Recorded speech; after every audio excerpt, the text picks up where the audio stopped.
नफ्स की कितनी अक़साम हैं? नफ्स की 3 अक़साम हैं।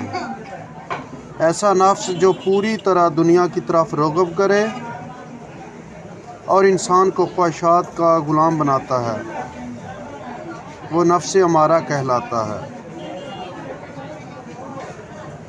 जब इंसान गुनाहों और अल्लाह के मना करदा कामों से रुकने की कोशिश करता है और नफ्स की ख्वाहिशात के ख़िलाफ़ जाकर नेक काम करने की सही करता है, तो ये नफ्स लावामा कहलाता है।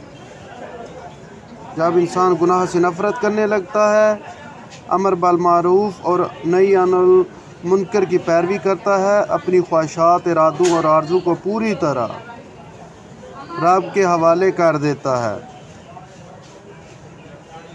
ये नफ्स मुतमइन्ना कहलाता है। सुभान अल्लाह।